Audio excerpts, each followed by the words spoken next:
Costume? Yeah. Oh. Let me see. Students of the week. Oh, one of my favorites. Camden Dempsey. 11, sophomore long snapper. He's going to be the darn governor of this state one day. He's unbelievable. I don't know how to pronounce Jordan's last name. Onoway.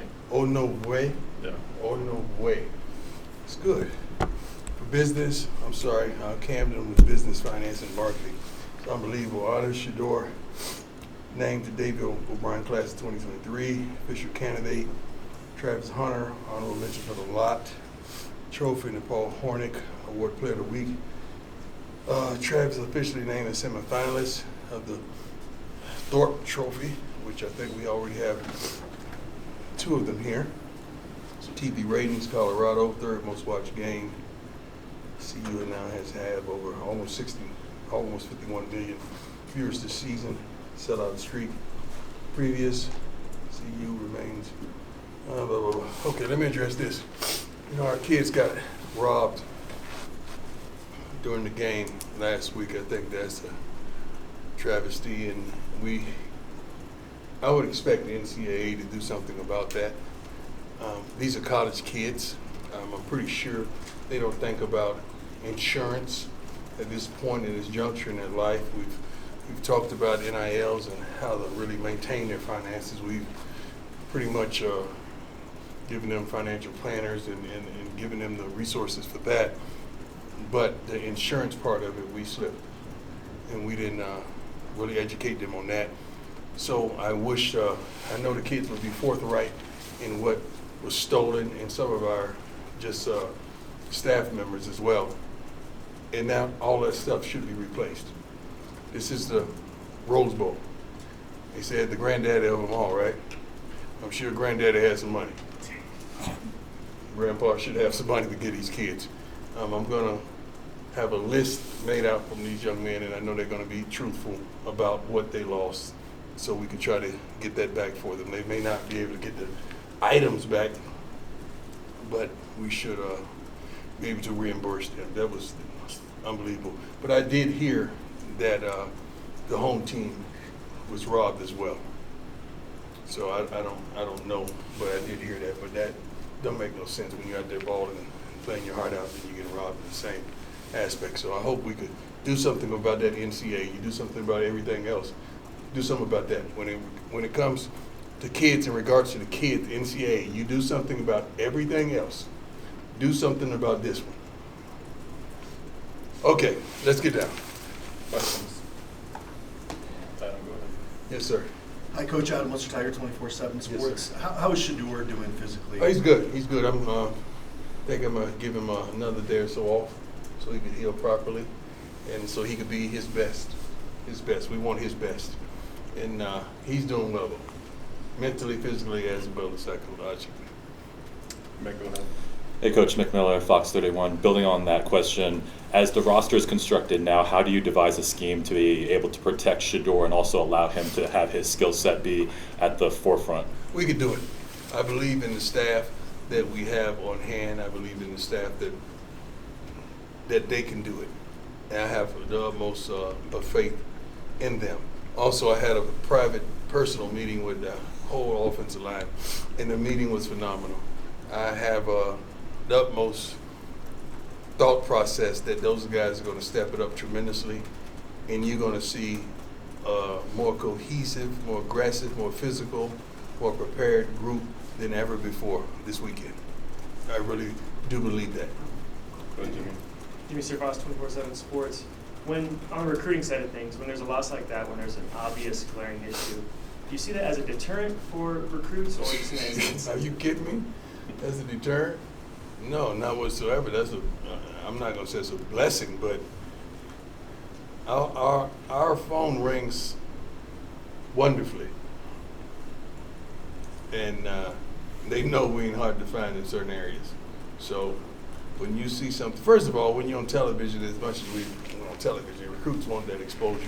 That's the first and foremost thing for recruits. And being able to be developed and understand what's at stake, understand the type of quarterback that you have on hand as well as receivers and running backs, and you just need that one component. And these guys, first of all, they're going to step it up. You're going to see that. But secondly, yeah, you got some guys that you'll see the commits come in. You'll see them. Go ahead. Hi, Coach. Michaela Herbst, Independent. All season long, you've inspired everyone with I Believe. Yes. And we are coming off with 2 tough losses. Mhm. How do you continue to inspire the team to go out and win the last 3 games? First of all, I believe in everyone that's inside this locker room and on this staff. And this is the way I look at it. It's been one game that we've truly got our butts kicked. I mean, kicked. There was no winning in that. When we got off the bus, the journey, I think it was 40 points on the scoreboard when we looked up there. So Oregon did their thing. Every other game we've been in, we've had a chance to win those games. It was 7-6 at halftime, you know, and we come up and give up something. So now I think it's 14-6. We're still in the game. You still have an opportunity. That's promising for not only the kids that play for us, the coaching staff, the fan base. It's promising because we had an opportunity to win those games. We just got to learn how to win. And we're going to be okay. So we love the direction that we're headed. It could be tremendously the other way. But when you have an opportunity to beat ranked teams, that's tremendous for us. We just got to do it. Go ahead, Jason.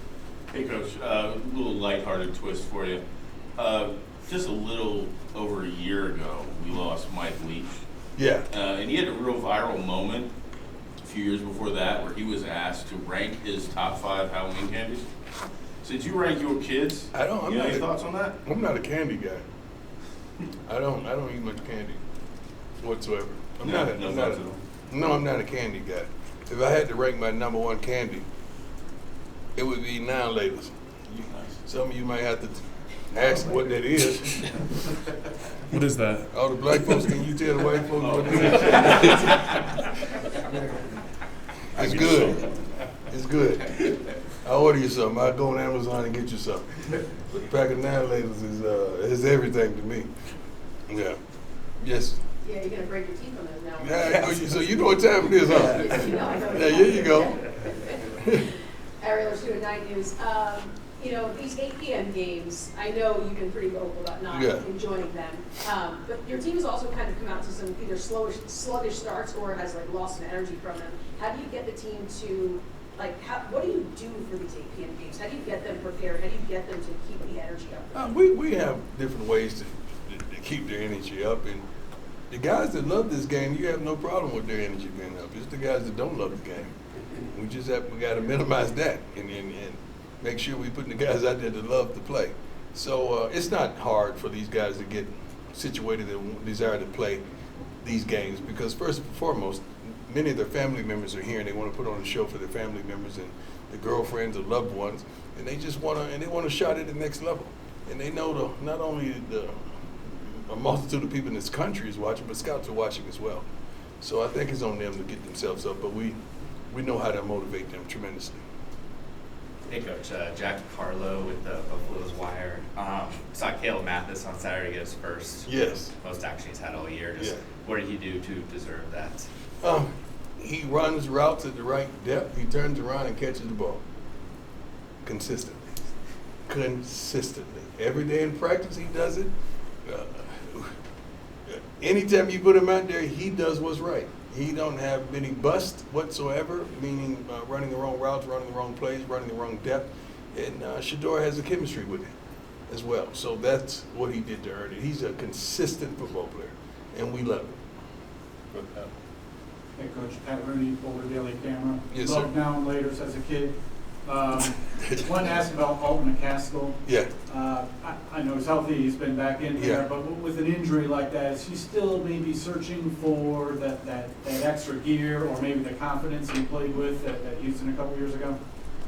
Alton, I don't want to know if he want me to disclose what transpired. You know I'm always honest with you guys and straight up. I don't lie to you guys or post about anything.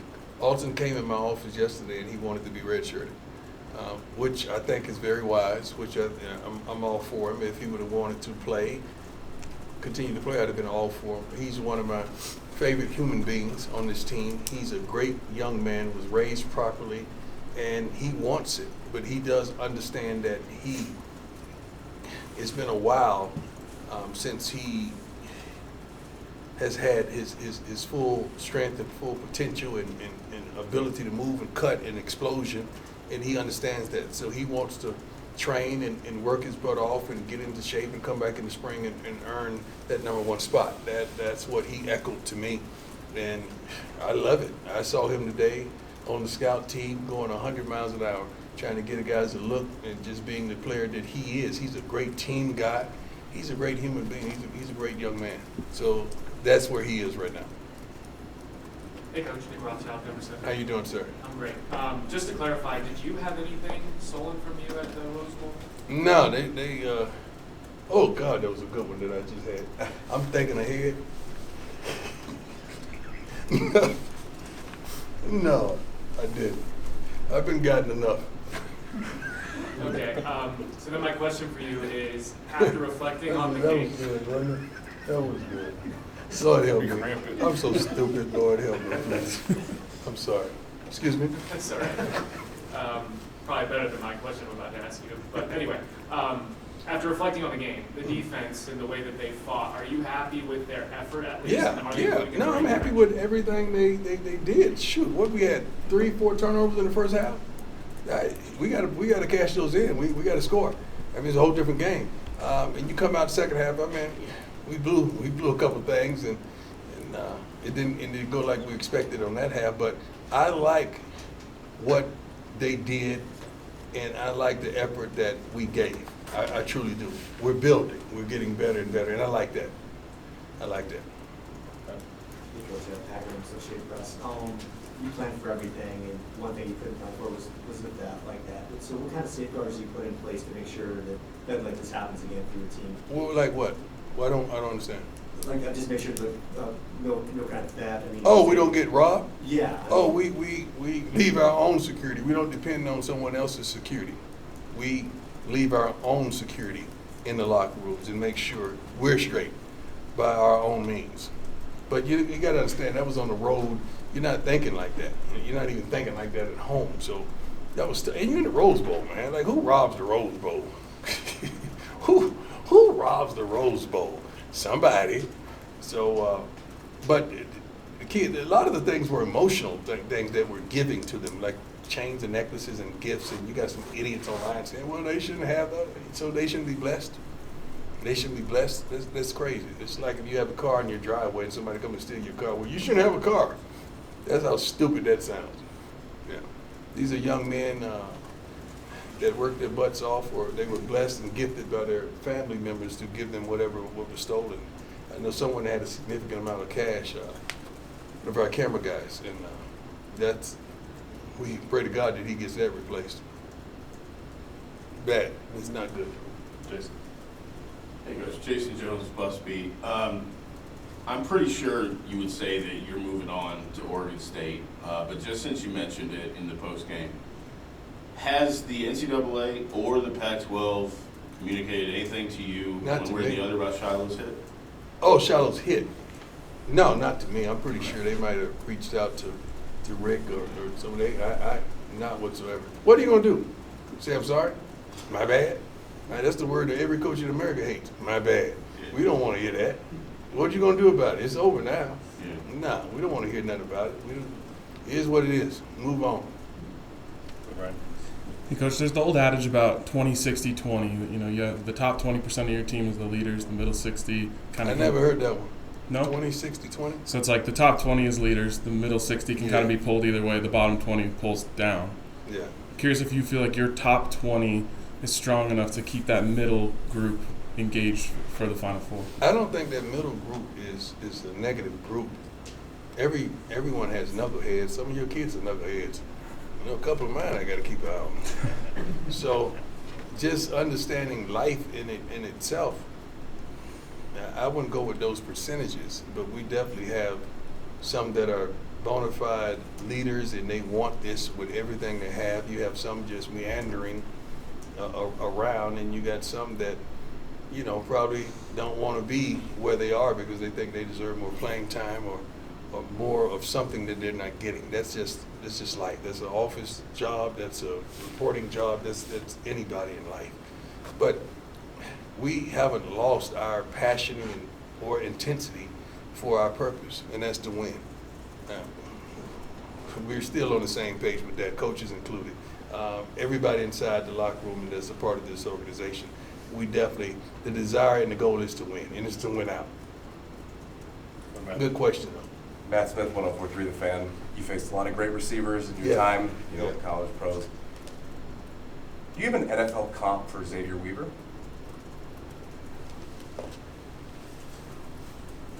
It's a good question. To me, Xavier Weaver got a lot of Andre Rison in him. He's tough, he's gritty, he's nasty. He can get vertical. He can run routes. He's going to catch the ball. He can return kicks. He practices his butt off. And really not a complainer. Now, Dre wanted that ball. Every day that ends with a Y. But Xavier, he's a good kid, man. That's my biggest comparison. I'm sorry going old school on you, but that's the guy that I played with and I practiced with that was a phenomenal player. Probably should be a Hall of Famer, especially since they letting everybody else in free. Might as well go ahead and throw Dre in there. One other thing I wanted to ask you about Travis. Mm-hmm. That play was sensational. The first Which one? The first interception was sensational. It seems to me there's not a lot of even NFL dudes that can do some of the stuff that he's doing that's right instinctive. now. That's instinctive and athletic. That's why you don't worry about it. You don't worry about the snaps. You don't worry about the plays. You don't. The game that Travis had that wasn't his best game on the defensive side of the ball because he played well on the offensive side of the ball. That game, he just wasn't focused on defense. He was more focused on his job on offense. So that's it. He stayed over the break and refocused. Do people understand how good he really is yet? No, because he plays for us. We got some people that don't like nothing we do, but they will. They understand. They will understand. We got several players that are really, really good. Really good. Okay, one or two more. Go ahead, Sean. Coach Sean Keeler of the Denver Post, you didn't like the call. A lot of others didn't either on Shilo. Right. There's a couple of calls I didn't like. It wasn't just the Shilo one. As a dad and a father, do you worry about league officials getting a rep or him getting a rep with them and looking out for him? No. These guys are really good, man. I think we have the best officials in the country. When I say football officials, I really do. And their game is tough. Their job is tough, man. So, sometimes they miss it. Sometimes it's interpretation of why. And that was just interpretation. We felt like it was clean, of course, because he's our guy. If I was on the opposing team, I might have felt indifferent. Just like the guy with the one-hand catch on our sideline. I yelled at him. I said, son, great catch. It really was a great catch. I thought he was out by far, but it was a great catch, man. A great catch. One of the best grabs I've seen. So, I think the officials really do a great job, wholeheartedly. Hey, Coach, Tyler King with the Denver Gazette. This is the second straight week you're playing a run-heavy team, a very physical team on both sides of the line of scrimmage. Does that change how you go about practice at all when you're preparing for a really physical team on both sides of the ball? Yes, it does. You incorporate more tackling drills in to compensate for the physicality. You pad them up maybe a little more, maybe allow a lot more contact because of the physicality. You may elongate some periods that involves physicality in it, that you want to make sure your team is ready and on point, but you still want to tail off on those things to kind of keep them fresh as well. So these guys are watching film. They've increased the film viewership tremendously since we challenged them to, so they know what they're in for. And I can't wait, especially since looking all the linemen in the eyes and just seeing how they responded in the candid conversation that we had. It's tremendous. I can't wait to see how they respond. All right. Thanks, Coach. We good? Thanks, God bless you. I appreciate you. I'll come back with Wilson's costume? Excuse me? Did you see Russell Wilson's costume? No, I didn't. He was you. He was me? Yeah. So should I be him? I'm going to come with the now and later review. But now later, Now, ladies. You can't say now or later. Now, ladies. You're messing up the hood part of this thing. It's called now, ladies. Back to now, ladies. I'm ordering them today, too. Have a good one.